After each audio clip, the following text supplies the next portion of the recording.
জনগণনা ২০২৭-এর অন্তর্গত স্বগণনা কর্মসূচির সম্পর্কে সাধারণ মানুষের মধ্যে সচেতনতা গড়ে তুলতে দক্ষিণ ত্রিপুরার সাতচাঁদ আরটি ব্লকে সোমবার বিশেষ কর্মসূচি হাতে নেওয়া হয়।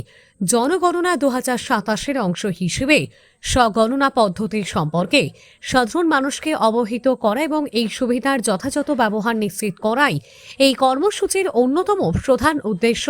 এই কর্মসূচিতে উপস্থিত ছিলেন ৩৯ মনু বিধানসভা কেন্দ্রের বিধায়ক মাইলা ফ্রুমক, সাতচাঁদ পঞ্চায়েত সমিতির সভাপতি প্রভাস লোধ, ব্লক সমষ্টি উন্নয়ন আধিকারিক সৌরদীপ দেবনাথ সহ অন্যান্য বিশিষ্ট ব্যক্তিবর্গ। সাতচাঁদ আরটি ব্লকের ব্লক উন্নয়ন আধিকারিক সৌরদীপ দেবনাথ জানান, জনগণনা প্রক্রিয়াকে সফলভাবে বাস্তবায়িত করতে জনগণের সক্রিয় অংশগ্রহণ অত্যন্ত গুরুত্বপূর্ণ।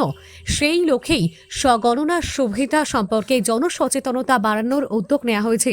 বিধায়ক মাইলা ফ্রুমক জানান, জনগণনা একটি দেশের প্রশাসনিক পরিকল্পনা, উন্নয়নমূলক নীতি এবং ভবিষ্যৎ কর্মপরিকল্পনা নির্ধারণে গুরুত্বপূর্ণ ভূমিকা পালন করে।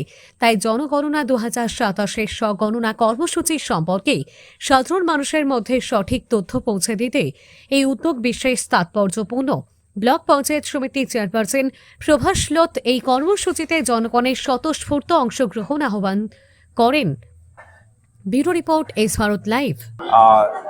আজকে আমাদের ব্লগের উদ্যোগে আমরা নিজেরাও আজকে সেন্সাস করে নিয়েছি এবং এখানে বিস্তৃত আকারে কিভাবে এলাকার মধ্যে গিয়ে যারা জনগণনার সঙ্গে দায়িত্ব পেয়েছেন ওরা প্রত্যেক এলাকা গিয়ে বাজারে মানে যেখানে আমাদের জনগণনা করার সুযোগ রয়েছে সেই সমস্ত এলাকায় গিয়ে জনগণনা করার জন্য আমাদের বিডিও সাহেব সুন্দরভাবে বুঝিয়ে দিয়েছে কিভাবে করা যায়, যাতে আমাদের এই সাতচাঁদ ব্লক অধীন যাতে একটাও নাগরিক যাতে আমাদের এই জনগণনার থেকে বাদ না যায় সেদিকে লক্ষ্য রেখে আজকে একটা প্রস্তুতি আমরা বৈঠক করেছি।